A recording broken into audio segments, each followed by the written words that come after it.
Indaba ezimnandi. Ihlangothi A. Isingeniso. Lotshani. Yenize nizokulalela indaba ezimnandi. Qala encwadini yanithombe bese uyalalelisisa. Njalo lokho nawuzwa ichata elinjengaleli, phendla isithombe esilandelako encwadini yanithombe.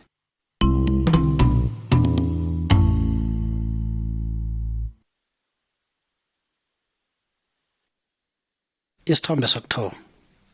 Ngaphambi kwendalo. Ekuthomeni kwezinto zonke nguZimu kwaphela okade khona. uZimu wabumba iphasi bewalayela ukukhanya bonyana kukhanyise, ngombana bekumnyama tsu yonke indawo. Wahlukanisa ubumnyama nokukhanya. Njengoba ubona lapha esithombeni sokuthoma, wahlukanisa amanzi angaphasi namanzi asesibhakabhakeni. Amanzi angaphasi milambo namalwandle, bese amanzi asesibhakabhakeni kube mamanzi avela emafini, okumamanzi wezulu. uZimu wabumba ilanga bona libuse phezu kwemini, bese inyanga ibuse ebusuku. uZimu ulungile, wenza yonke into begodu ubusa phezu kwayo yonke into.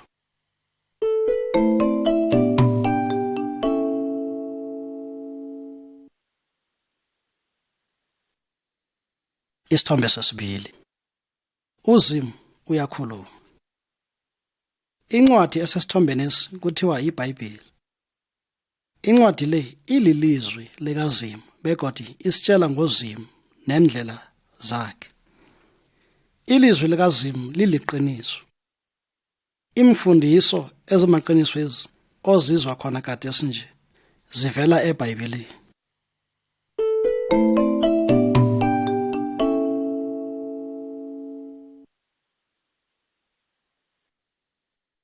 Isithombe sesithathu.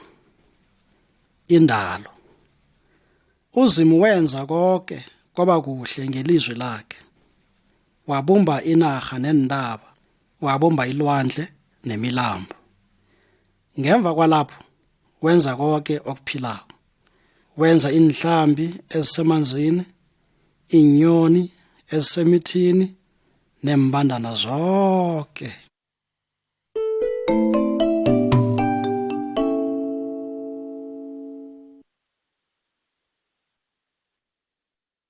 Isithombe sesine. uAdam noEva. uZimu wenza umuntu wokuthoma. Ibizo lakhe kwakungu-Adam. Ngemva kwalokho uZimu wenza umuntu wesibili okungowesifazane. Ibizo lakhe kwakungu-Eva. uZimu wanikela indoda igunya namkha amandla wokulawula phezu kwezinto zonke azibumbileko ephasini. uAdam noEva bebabangani bakaZimu begodu bebakhona ukukhuluma naye esimini lapha kade bahlala khona. uZimu wabapha imvumo yokugoma nanyana ngisiphi isithelo ngaphandle kwesomuthi othize owawuphakathi kwesimo. Esithombeni esingesinceleni ubabona bangalaleli uZimu ngokugoma kwabo isithelo okwathiwa singagonywa. Ngalokho bona njeke ubudlelwano namkha ubungani babo noZimu baphuka. Isithombe esingesandleni sokugoma sikhombisa indlela uZimu ahlunguphaza ngayo uAdam noEva ngokubaqotsha esimini. Kusuka ngesikhathi eso zonke inthelo zesimini bayalelwa bonyana bangazigoma, njeke kwafuza bonyana basebenze nzima ukuze bafunyane ukudla. Kusukela leso sikhathi bathoma ukuphila ngobuhlungu, ngezifo nangokufa.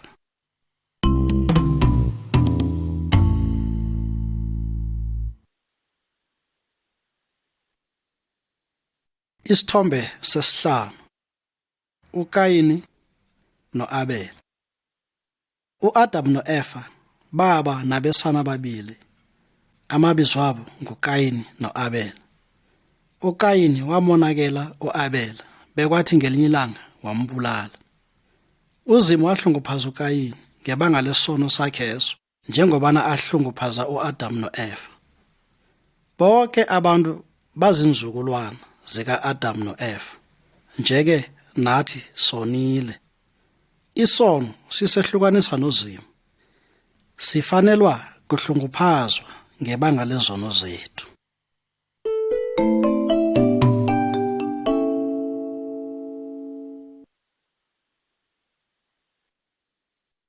Isithombe sesithandathu. Isithayamanzi sikaNowa. Eminyakeni eminingi eyadlulako, isono sabantu sabe sele sisikhulu kangangobana uZimu waqonda kusitshabalalisa ngozamcolo. Kwaba nendoda eyodwa zwi eyayithanda begodi ilalela uZimu. Ibizo layo kwakunguNowa. uZimu watshela uNowa bonyana akhe isithayamanzi esikhulu lapha yena nomndeni wakhe baza kuphulukela khona. uNowa watshumayela ngokulunga kaZimu yonke iminyaka akade akha ngayo isithayamanzi. Abantu azange bamthathele ehloko uNowa, nathi kibo kufanele baphenduke endleleni zabo ezimbi bese bayasinda kuzamcolo.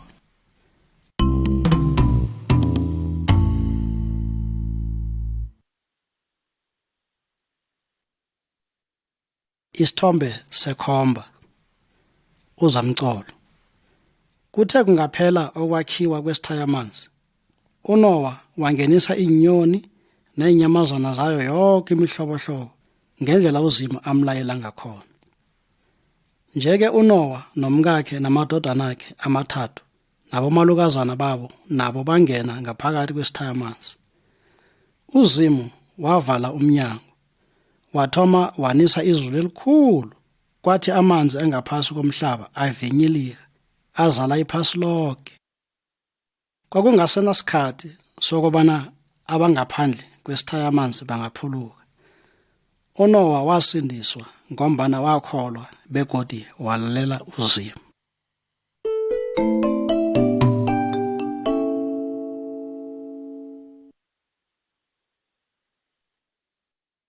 Isithombe sobumnani. uAbrahama, uSara noIsaka. Amanzi wakazamcolo atsha bekwadlula iminyaka eminingi. Nenzukulwane zikaNowa nazo zanda zaba zintshabatshaba. Omunye wenzukulwanezo kwakuyindoda ekwakuthiwa nguAbrahama, owayegade athanda begodi athobela uZimu. uZimu wathembisa uAbrahama bonyana inzukulwane zakhe ziza kuba babantu abaqhakathekileko. uAbrahama nomkakhe uSara babenganabantwana, kodwana uAbrahama wakholwa inthembiso zikaZimu. Isithombesi sikhombisa bonyana baba nendodana sele baluphele khulu, yeke bayithiya ibizo lika-Isaka.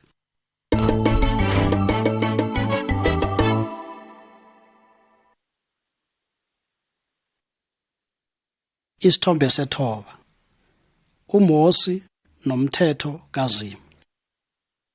Njengobana uZimu wathembisa uAbrahama, uIsaka waba nenzukulwane eziningi. Zaba sitshaba esikhulu esagcina sele sibizwa ngo-Israyeli. Omunye wama-Israyeli lawa kwakuyindoda ekwakuthiwa nguMosi. uMosi naye kade akholwa begodi athobela uZimu. Ngelinye ilanga uZimu wabizela uMosi entabeni lapha amupha khona imithetho bona ayifundise abantu. Isithombesi sikhombisa uMosi ehla entabeni aphethe imithetho kaZimu ihlolwe emqebethweni. uZimu ufuna bonyana wonke umuntu alalele imithetho yakhe.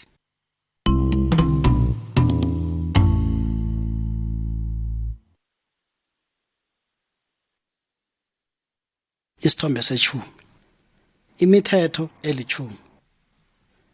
Nasi eminye yemithetho uZimu ayinikela uMosi. Imithetho le isifundisa ukuthanda nokulalela uZimu njengoZimu oyedwa ongowamambala nophilayo. Ekuthomeni nasiqala isithombe phezulu ngesinceleni, sibona bonyana asikameli ukulotsha abosingazimu nenthombe zenyamazana nanyana zanofana yini. Kodwa nasifanele siloshe uZimu oyedwa ongowamambala, ongumdali. Esithombeni esilandelayo, ubaba, uma nabantwana balotsha uZimu ndawonye. Bonke abantu abakholwa kuZimu kufanele baziphe ilanga libe linye evekeni lapha baza kulotsha bebadumise khona uZimu. Igadango elilandelayo, abantwana kumele balalele bebahloniphe abazali babo. Nasiqala esithombeni phasi ngesinceleni, umthetho kaZimu uthi singabulali. Olandelayo uthi singathathi umfazi kamakhelwane, singafebi. Esithombeni sokugcina, singebi begodi singabi nehliziyo yede, sihalele okungasingekwethu nanyana sebe izinto zabanye abantu.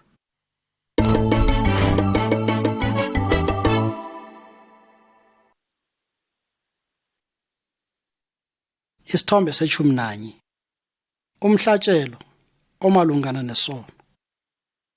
uZimu uhlunguphaza ukungalaleli.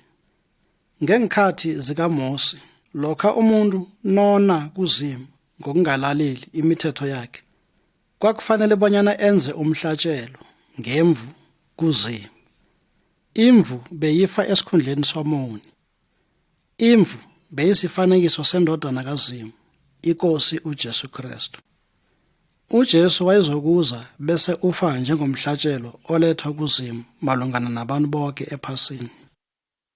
uZimu obagade sele ahlelile bonyana uza kuthumela uJesu ephasini njengomsindisi kobana azokusindisa abantu emandleni nekuhlunguphazweni, sisono nokufa. Siza kufunda kabanzana ngalokhu esithombeni esilandelayo.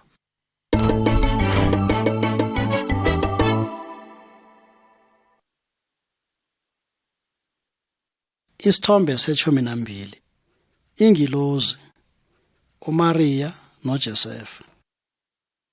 Kwadlula isikhathi eside ngemva kukaMosi, kwabelethwa uJesu Kristu. Esikhathini eside ngaphambilini uZimu wathembisa bonyana uza kuthumela umsindisi. Esithombeni esingesinceleni sibona ingilosi eyavela ezulwini yaya eqhakazaneni ekwakuthiwa nguMariya. uMariya wayegade amntazana opheleleko, abonwe nguJosefa.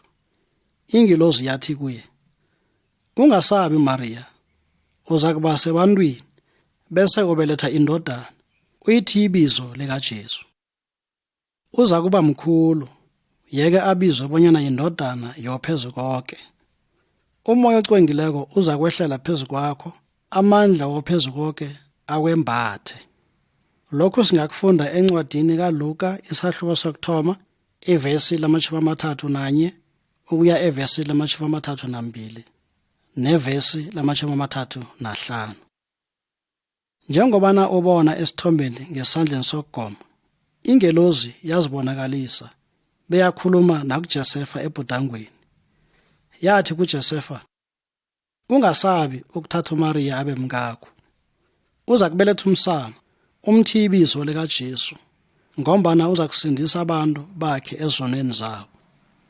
Ukuthi Jesu kutsho umsindisi singakuthola encwadini kaMateyu isahluko sokuthoma, ivesi le-19 ukuya evesini lama-21. uJosefa walalela uZimu, yeke zange alale noMariya bewabeletha.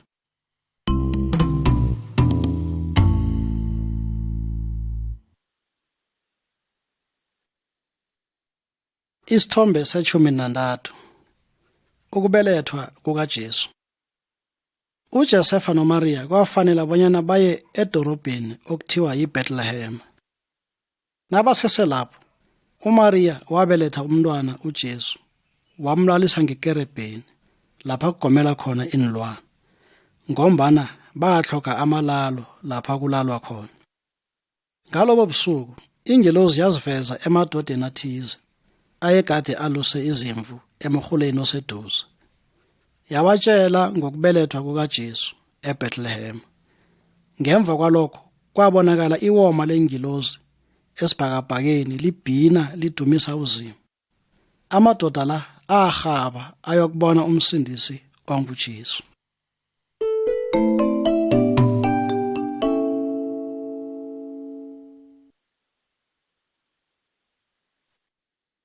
Isithombe se-14. uJesu njengomfundisi. uJesu wakhula begodi nomusa kaZimu bokuphezu kwakhe. Esithombeni ngesinceleni sibona uJesu lokhu aneminyaka eli-12 ubudala. Ukhulumisana nabafundisi nabaholi bakwa-Israyeli ngoZimu. Uyalalela begodi abuza imibuzo. Bararekela ilwazi uJesu akade analo ngoZimu. Isithombe sesibili sikhombisa uJesu alokhu akhula aba yindoda afundisa ngoZimu. Abanye bayamukela imfundiso wakhe bebamlalela. Abanye zange bamkholwa begodi baphikisana naye.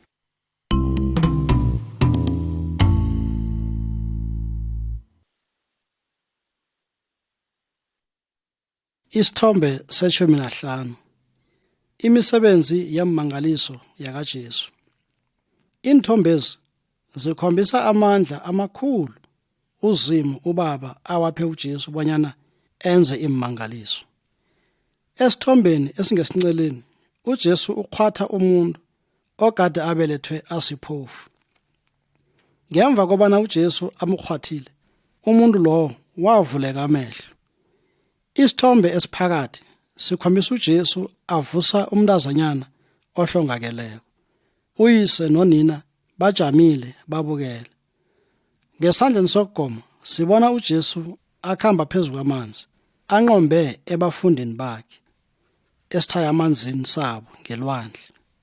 Inkosi uJesu yenza imangaliso eziningi ezifana nalezi ukuze itshengise bonyana ngambala iyindodana kaZimu.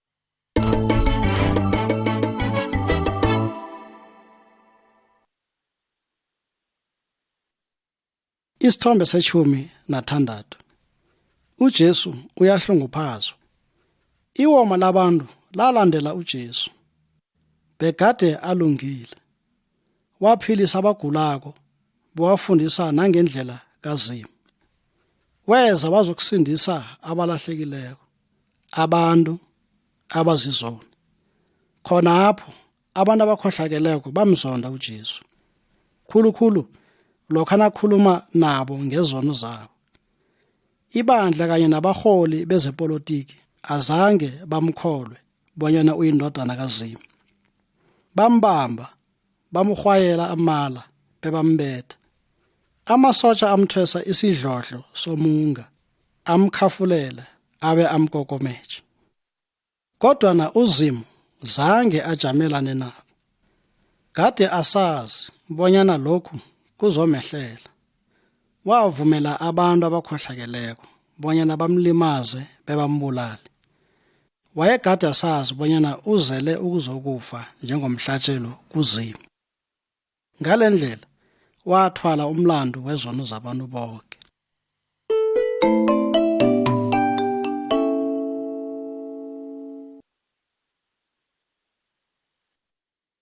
Isithombe se-17. uJesu uyabulawa. Inkosi uJesu yakwangotelwa esiphambanweni sesigodo. Isiphambano senjelwa sajama rwe emhlabathini. uJesu alembelelekiso bewafa. Inlelesi ezimbili nazo zakwangotelwa zabulawa ngalendlela noJesu. Ngalezo ngikhathi kwakumkhuba owenziwako ukubana inlelesi zibulawe ngesihluku ngalendlela. Kodwa uJesu wayekade angakenzi litho elimbi. Wayekade anganamlando. Kodwa waba mhlatshelo. Wahlawula izono zabantu bonke. Bonke abantu bonile njeke kufanele bafe ngebanga lezono zabo. uJesu wahlunguphazwa ngendlela ebekade sifanele sihlunguphazwe ngayo. Nange sivuma izono zethu ngebanga lokukholwa kuJesu, uZimu uzasilibalela bese uyasihlanza ezonweni zethu. Uzasipha amandla okuphenduka ezonweni zethu. Kholwa, ulandele bewamukele iNkosi uJesu Kristu, uzakusindiswa.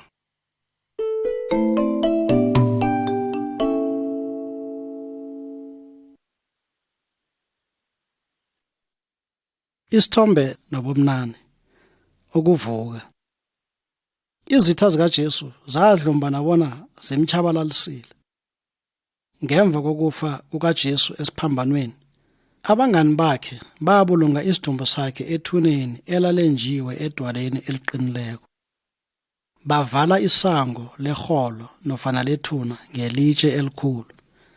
Abaholi bezepolitiki bakhetha bebalayela abogadi bonyana batsitse ilijelo bebagade nethuna. Kwadlula amalanga amabili. Kwathi-ke lesithathu uJesu wavuka ekufeni. Abafazi abathize bathi nabafika ethuneni bafunyana ilitshe lisusiwe begodu noJesu angekho. Kwakunengilozi ezimbili ezafe zabatshela bonyana uJesu uyaphila, zathi, "Akekho lapha, uvukile." uJesu ngokuvuka kwakhe ekufeni wakhombisa bonyana unguZimu begodu unamandla kunoSathana nokufa.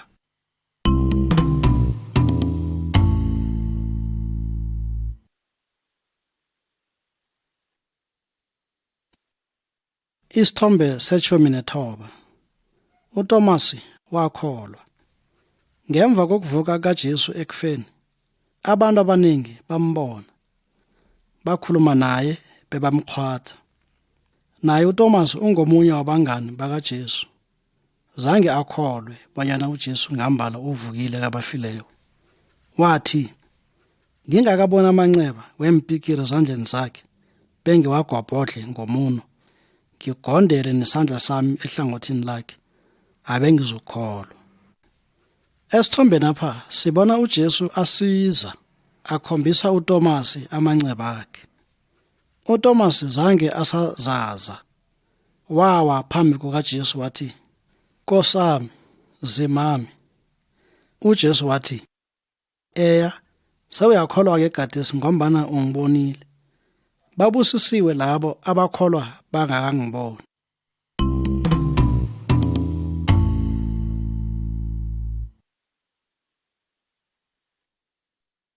Isithombe sama-20 ukwenyuka. uJesu waziveza kaningi ebantwini emalangeni 40 ngemva kokuvuka kwakhe. Ngemva kwalapho uJesu wayesele alungele ukuya kuyise ezulwini. Wayesele awuqedile umsebenzi ayezele ukuzowenza. uJesu watshela abangani bakhe bonyana bakhambe batshele wonke umuntu ngendaba ezimnandisi. Abafundi bahudulela uJesu amehlo nanyukela ezulwini. Ingilozi ezimbili zazibonakalisa kubafundi bezabatshela bonyana ngelinye ilanga uJesu abambona akhuphukela ezulwini lo uzokubuya ngendlela akhuphuke ngayo. Soloze ilangelo lingakafiki, uJesu uzakuhlala njengoba nahlezi ezulwini. Ulungiselela bonke abakholwa kuye indawo. Kungaba njani nange ungalandela uJesu na?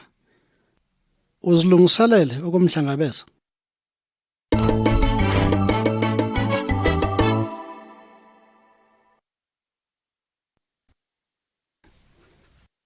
Isithombe sama-21 isiphambano. Akhe sitsho ngokufitshazana bonyana kungebanga lani uJesu afa esiphambanweni. uJesu wafela ukusindisa izoni ekuhlukuphazweni ngebanga lesono. Khumbula, ingazi zikaJesu Kristu indodana kaZimu zisihlanza kizo zonke izono. uJesu zange akhe one, kodwa nawafa ukuze asuse isono esisihlukanisa noZimu. Isiphambano sisikhumbuza abanyana uJesu wayeyimvana kaZimu enganabala, ecwengileko, engenasono begodu emsulwa, eyahlatshwa ngebanga lethu. Nasikholwa kuJesu besiphenduke, uZimu usilibalela izono zethu. uJesu usenza sibe abantwana bakaZimu. Uvuselela ubungani nofana ubudlelwano bethu noZimu obukade sele bufadalele. Inthombe ezilandelako zizakusiza ukuzwisisa bonyana kutsho ukuthini ukuba likholwa. ukuba mKristu, umlandeli kaJesu.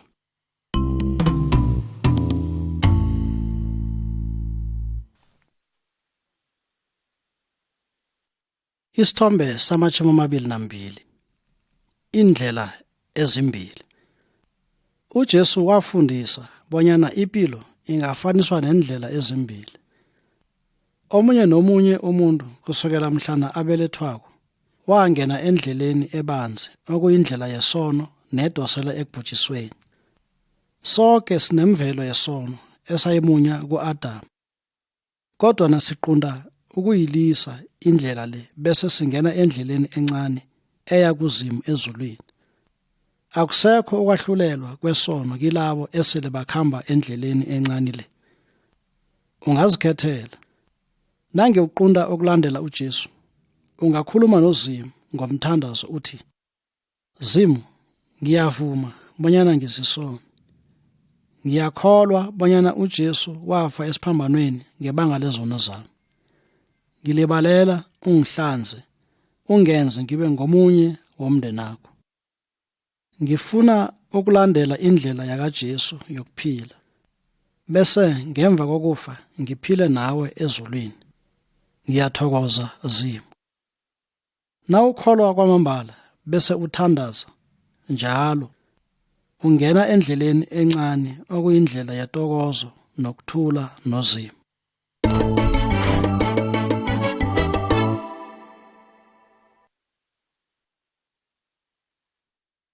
Isithombe sama-23. Abantwana bakaZimu. uJesu wamukela abantu bentshaba zonke nebamalimi wonke. Bonke abakholwa kuye babizwa bona bantwana bakaZimu. Basendleleni encane eya ezulwini. Abantu bakaZimu banjengomndeni, banyandanye bonke eNkosini uJesu.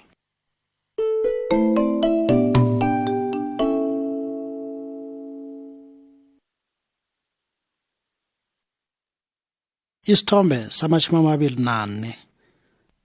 Ukubelethwa butsha.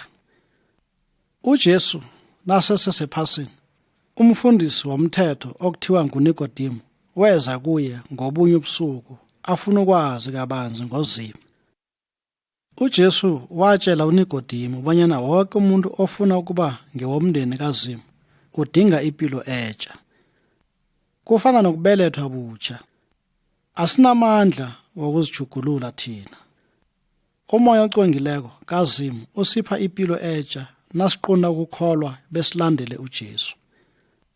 Ngaleyo ndlela siba babantu abatsha, abantu nofana abantwana bakaZimu.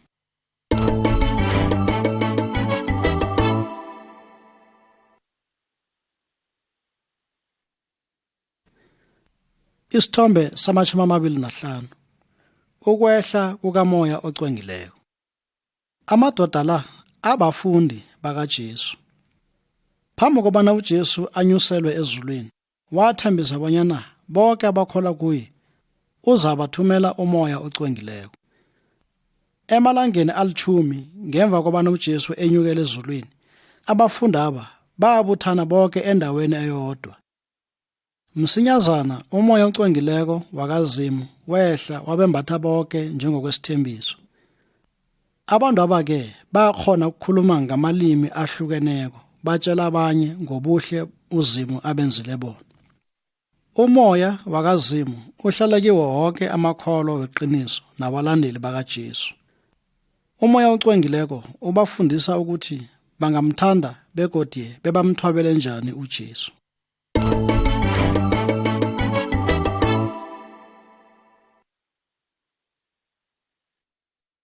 Isithombe sama-26.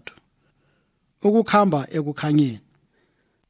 Umuntu nangakabe ukukholwa kuJesu ufana nomuntu osesithombeni esingesinceleni, okhamba ebumnyameni. Uyakhutshwa bese kaningi uwela esonweni ngombana akanasibane esimkhanyiselako. Kodwa lokha nasithembela eNkosini uJesu, siba njengomuntu okhamba endleleni enqophileko, elangeni elikhanyako. uJesu ngelinye ilanga wathi, ngisibani sephasi nanyana ngubani ongilandelayo angeze akhamba ebumnyameni, kodwa uza kuba nesibani sokuphila. Sonke thina makholwa uZimu usinikele umoya wakhe ocwengileko kobana usisize bokusifundise indlela yakhe yokuphila.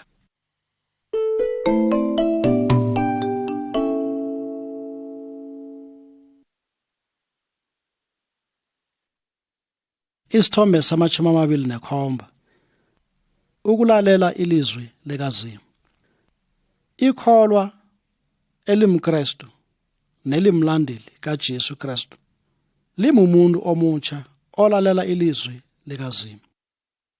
Liyakuthokozela ukubona bonyana uZimu olibalele izono zalo. Ikholwa alifebi, alinandurhu, begoda alikoholi, alebi nofana lithandaze imifanekiso nanyana abosingazimu nanyana imimoya. Umoya ocwengileko usiza ikholwa kobana lidede ezintweni ezimbi bese lenza okulungileko.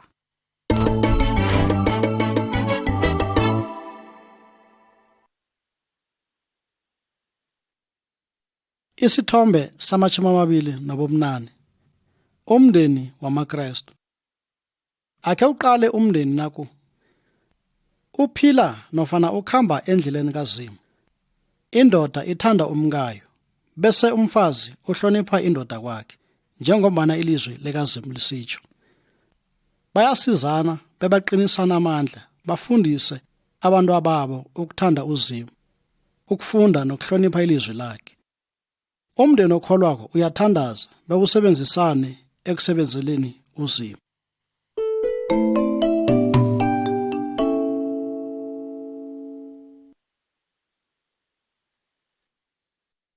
Isithombe sama-29, thanda izitha zakho.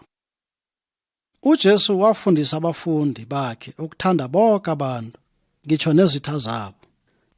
Sifanele sisize nanyana ngubani odingako, ngitsho nanyana kubabantu bentshaba ezitshili. UJesu wakhe wakhuluma ngendaba yomuntu owabethwa bewadlelezelwa migulukudu. Kwathi umuntu wesitshaba esinye wafunyana isikhambesi silinyazwe kabuhlungu. Wasithatha wasihlenga ngombana sasilimele sidinga isizo. Azange afune ukubhadelwa nanyana asize isikhambesi ngemibandela ethize. UJesu wathi nathi kufanele senze ukulunga njengaye umuntu lo.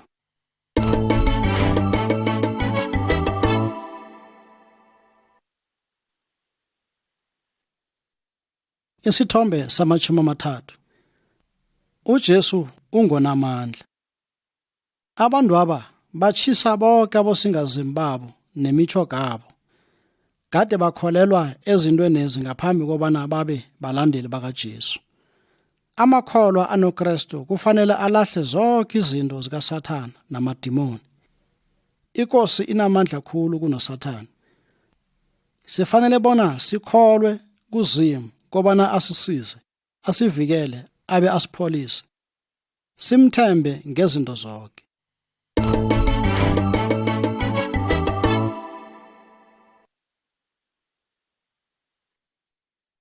Isithombe sama-31, ukukhipha imimoya emimbi.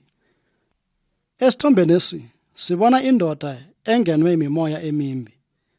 Beyingabopheki ngenketani nofana ngentambo, ngombana imimoya kade ikiyo beyinamandla khulu. UJesu walayela imimoya emimbi kobana aphume endodeni le. Amadimoni alalela uJesu ngombana unamandla kunoSathane namadimoni akhe. Indoda le yachaphuluka emimoyeni emimbi leyo, beyakhamba yayokutshela abangani bayo ngalokho uJesu ayenzele khona. Khumbula, uJesu unamandla khulu kunoSathane namadimoni akhe. Ungazikhethela. Nange uthwenya imimoya emimbi, bawa amakholwa akuthandazele. Ungathandaza nawo, ubawe inkosi enamandla uJesu Kristu bonyana aqotshe imimoya emimbi leyo. Nange kunomuntu ongenwe mumoya nanyana mimoya emimbi, angabawa amakholwa bonyana amthandazele. bangabawa uZimu ebizweni likaJesu bonyana aqotshe imimoya emimbi leyo, abe ayilayele bonyana ingabe isabuya. UJesu unamandla wokuchaphulula umuntu onjalo emandleni wonke wakaSathane.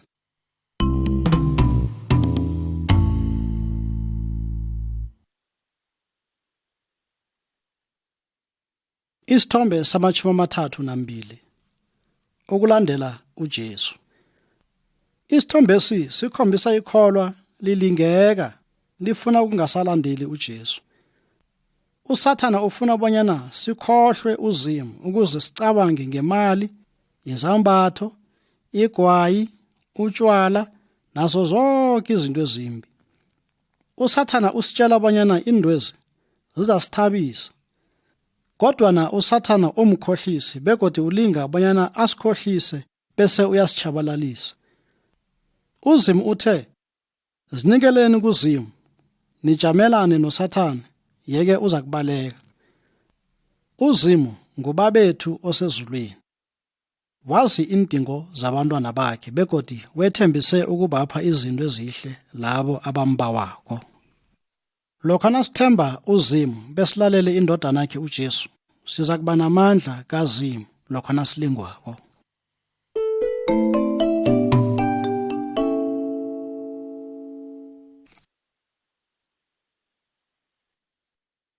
Isithombe sama-33 nasonako. Ngelinye ilanga uJesu wabekisa wathi, kwakhe kwaba nesokana elaphuma kwabo laya kwahloziyongise. Lenza konke okumbi. Ladla butshilweni yonke imadlana uyise akade alinikele yona. Laphila impilo yobukhohlakala. Kuthe kungaphela yonke imadlana leya, indlala yasahlela inaha yonke. Isokanelo lathoma ukuchaka belalamba. Lazisola ngokona kwalo. Labuyela kuyise layokubetha ihobhe. Ngebanga lokubana uyise bekalithanda khulu, walamukela. Indaba le iyasikhombisa bonyana nasonako singavuma izono zethu. Nange ngambala sincamile, uZimu uzasilibalela izono zethu. Bese uyasamukela kobana sibuye sibe nobudlelwano naye godu.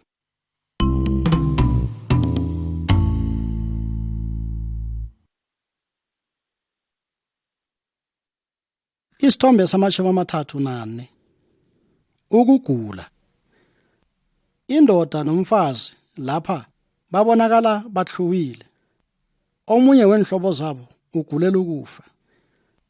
Kufanele benzeni abantwana bakaZimu nabagulako? Bafanele bathandaze eNkosini bebakholwe bonyana yona izokwenza konke okuhle. uZimu uyakhona ukupholisa umuntu ogulako nathandako, nanyana amsize bonyana afunyane intatha ezamsiza. uZimu uthanda abantwana bakhe begodu ulawula yonke into eyehlela abantwana bakhe. uZimu uvikela ikholwa kuSathane.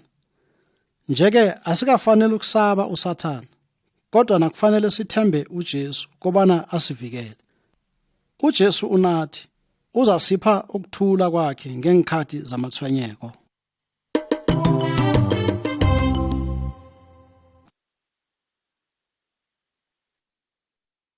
Isithombe sama-35 ukufa. Sonke siyazi bonyana siza kufa ngelinye ilanga. Umbuzo uthi, aloke ngemva kwalokho kwenzakalani? Lokho ikholwa nalifako, umoya lo uyokuhlala neNkosi uJesu Kristu. iBhayibheli elilizwi likaZimu isitshela njalo. Abangani nenini zohlongakeleko zingalili zihahlawule. Amakholwa akakafanele bonyana asabe ukufa ngombana ayazi bona uZimu uyawathanda begodi uwasindisile ezonweni. Labo abangakholwa kuJesu abanalo ithemba elihle kangaka kuZimu lokho nabafako. Baya endaweni yokuhlunguphazwa ekuthiwa sihogo. Wena uzokuyaphi na uhlongakalako?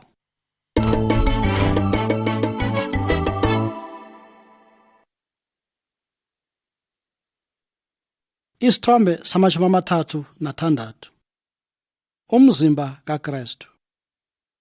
Lapha sibona ezinye zezitho ezihlukeneko zomzimba womuntu. Esinye nesinye isitho sinomsebenzi waso esiwenzako. Ilihlo lenzelwe ukubona, indlebe ngeyokuzwa, kanti umlomo ngewokugoma nokusela. Zonke izitho ezi ziyasebenzisana. Isitho sinye nasilimeleko umzimba wonke uyahlabeka.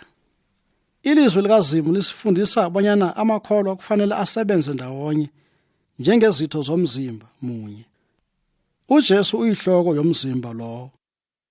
UJesu unomsebenzi awubekele elinye nelinye ikholwa kobana liwenze. Isibonelo, ukuthandaza, ukuchumayela, ukufundisa ngezinto zikaZimu, ukuhlabelela indumiso zakhe, ukulima, ukusebenza, sondle imindeni, ukupheka ukudla. Omunye nomunye umuntu wenza ingxenye yomsebenzi enkosini uJesu ukuze asize umzimba kaKristu wonke bona uqine.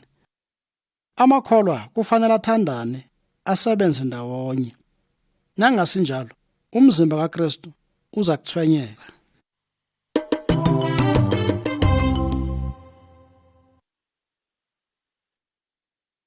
Isithombe sama-37. Ukuhlangana. Wonke amakholwa kufanele anonde ahlangana adumise uZimu ndawonye. Sifanele sifunde iBhayibheli elilizwi likaZimu. Sihlabelele inhlabelelo sithandaze. Kodwa kufanele silethe izipho ukusekela umsebenzi kaZimu. Lapha sibona amakholwa bangwatha uburotho ndawonye. Uburotho busikhumbuza umzimba kaJesu owahletshulwa esiphambanweni ngebanga lethu. Isiselo sisikhumbuza ingazi zakhe ezaphalazwako bona zihlanze izono zethu bese zisishideza eduze noZimu. UJesu ufuna bona sikhumbule ukusifela kwakhe ukuze simthande ngenhliziyo zethu zonke.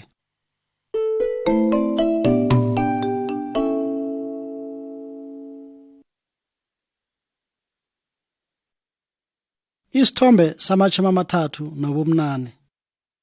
UJesu uza kubuya godu. Ngelinye ilanga uJesu uza kubuya ezulwini njengobana athembisile. NguZimu onguBaba kwaphela owaziko bonyana ilangelo lizokuza nini. UJesu uzokwiza azokuthatha wonke amakholwa weqiniso ephasini apha kobana abe naye. Bonke esele bahlongakele baza kuvuswa begodi amathunabo aza kusala nganalitho. Abazobe basaphila bazokhamba naye. Wonke amakholwa aza kuhlangabeza iNkosi uJesu aphile naye nini nanini. Abangakholwako baza kusala baqalane nokwahlulela kukaZimu. Abesazi kuhle bonyana uJesu uza kubuya nini, kodwa nakufanele sihlale sizilungiselele. Ukulungela ukuhlangabeza iNkosi uJesu nange ingafika namhlanje sina?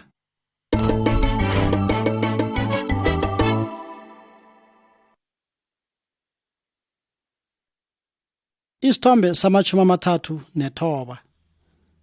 Ukuhloma inthelo. Njengobana nibona umuthi uhloma inthelo esithombe napha, nekholwa lihloma inthelo zikamoya ocwengileko. UJesu wathi, mina ngisidiribi, nina nizimpande. Lokha umuntu nahlala kimi, nami ngihlale kuye, uza kuhloma inthelo eziningi. Akunanto eningayenza ngaphandle kwami. Umoya ocwengileko kaZimu uhlala bewusebenze ngaphakathi kwethu. Uveza isithelo sethando, ithabo, ukuthula, ukunyamezela, umusa, ukulunga, ukuthembeka, ukuzithoba nokuzithiba empilweni zethu. Nange impande zomuthi zingahlomi, ziyaqundulwa zichiswe. Abalandeli bakaJesu kufanele baveze inthelo eziningi hle. Ngokwenza njalo kudunyiswa uZimu uBaba wethu osezulwini.